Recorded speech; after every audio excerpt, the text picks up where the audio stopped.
Hi అండి. Namaste. Welcome back to my channel general knowledge ఎత్రెట్ 1. ఇవాళ వీడియోలో బ్యాంక్ ఆఫ్ బరోడా నుంచి ఒక నోటిఫికేషన్ అయితే రిలీజ్ అయింది.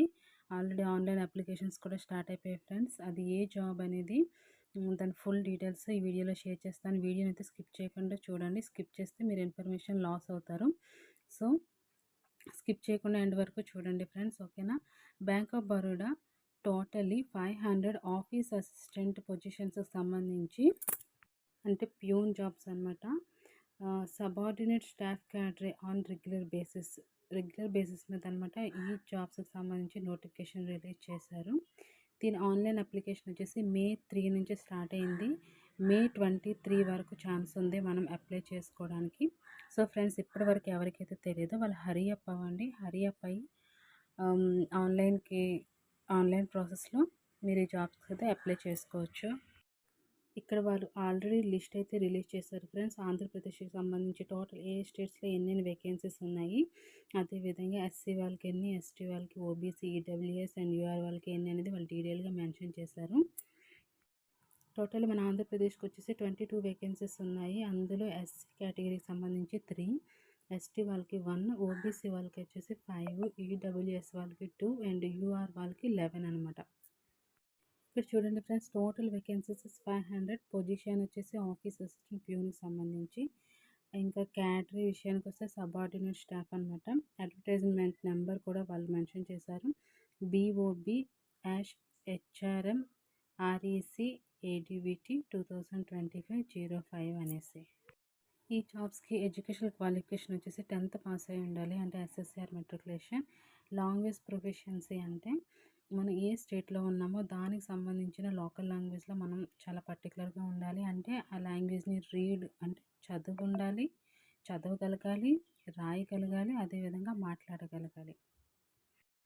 ఇంకా ఏజ్ లిమిట్ చూసుకుంటే ఫ్రెండ్స్ 18 to 26 ఇయర్స్ మధ్యలో ఉండాలి. అంటే May 1, 1999 సంవత్సరంలో పుట్టి ఉండి May 1, 2007 మధ్యలో ఈ 2 డేట్స్ అండ్ సంవత్సరాల మధ్యలో మనం జన్మించి ఉండాలి. అలా అయితేనే ఈ జాబ్స్కి మనం అర్హులం అవుతాము. అప్లికేషన్ ఫీజు వచ్చేసి జనరల్, ఈడబ్ల్యూఎస్ అండ్ ఓబీసీ వాళ్ళకైతే 600 rupees plus applicable taxes and payment gateway charges ఉంటాయి. అదేవిధంగా SC, ST, PWBD, EXS and DISXS and women వాళ్ళకి 100 rupees plus applicable taxes and payment gateway charges ఉంటుంది. ఇప్పుడు ఈ జాబ్ సంబంధించి online test అనేది మనకి డెఫినెట్గా పెడతారు ఫ్రెండ్స్. అందులో ఏ సబ్జెక్ట్స్ ఉంటాయి అనేది, ఎన్ని మార్క్స్ అనేది ఇప్పుడు చెప్తున్నాను. Knowledge of English language total 25 questions ఉంటాయి. మార్క్స్ కూడా 25. మీడియం ఆఫ్ టెస్ట్ వచ్చేసి ఇంగ్లీష్లో ఉంటుంది. డ్యూరేషన్ 20 minutes అనమాట. Next general awareness 25 questions, 25 marks. ఇదైతే medium English, Hindi, official language, state or UT అంటే ఏ స్టేట్లో ఉంటే ఆ స్టేట్ అఫీషియల్ లాంగ్వేజ్లో కూడా ఉంటుంది. దీనికి కూడా డ్యూరేషన్ వచ్చేసి 20 minutes. నెక్స్ట్ ఎలిమెంటరీ అర్థమెటిక్ ఉంటుంది. Total number of questions 25, marks కూడా 25. ఇది కూడా 20 minutes డ్యూరేషన్ అనమాట. ఇంకోటి last one psychometric test, reasoning సంబంధించి ఉంటుంది. టోటల్ క్వశ్చన్స్ 25, మార్క్స్ వచ్చేసి 25, డ్యూరేషన్ కూడా 25 ఫ్రెండ్స్. మనకి టోటల్ 100 మార్క్స్ ఉంటుంది. 80 minutes అనమాట మనకి టైం అనేది ఇస్తారు. దీంట్లో నెగిటివ్ మార్క్స్ కూడా మనకి క్యాలిక్యులేట్ చేస్తారు. సో ప్రతి ఒక్క నెగిటివ్ మార్క్కి కొన్ని మార్క్స్ అనమాట, నెగిటివ్ క్వశ్చన్కి కొన్ని మార్క్స్, అంటే 1/4 మార్క్ అనేది కట్ అవుతుంది. ఇంకా శాలరీ చూసుకుంటే ఫ్రెండ్స్, మనకి స్టార్టింగ్ వచ్చేసి 19,500 to 37,815 రూపీస్ వరకు మనకైతే పేమెంట్ స్కేల్ అనేది ఉంటుంది. అదేవిధంగా పీరియడిక్ ఇంక్రిమెంట్స్ కూడా ఉంటుంది. మన బ్యాంక్స్ రూల్ ప్రకారం ఇవన్నీ వర్తిస్తాయి.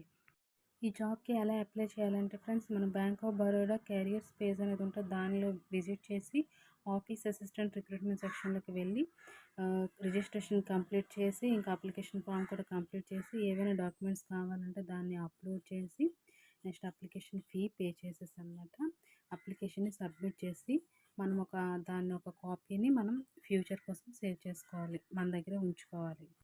ఇంకా ఈ జాబ్కి మనకి ఏ డాక్యుమెంట్స్ కావాలంటే డిఓబి ప్రూఫ్, అంటే 10th మార్క్ షీట్ ఉంటే సరిపోతుందంటే date of birth certificate friends. Next education certificates, అంటే మార్క్ షీట్స్ అలాంటివి. నెక్స్ట్ వర్క్ ఎక్స్పీరియన్స్ సర్టిఫికేట్ కావాలి, క్యాస్ట్ కేటగిరీ సర్టిఫికేట్. అదేవిధంగా మీరు పర్సన్స్ విత్ డిజేబిలిటీ అయితేనే ఆ సర్టిఫికేట్ అప్లై చేయాల్సి ఉంటుంది, పెట్టాల్సి ఉంటుంది. ఇంకా మనకి ఫొటోస్ కూడా కావాలి ఫ్రెండ్స్ ఈ జాబ్కి అప్లై చేయడానికి, passport size photos. Okay friends, ఇది ఫుల్గా డీటెయిల్గా మీకు ఇన్ఫర్మేషన్ అయితే షేర్ చేస్తాను.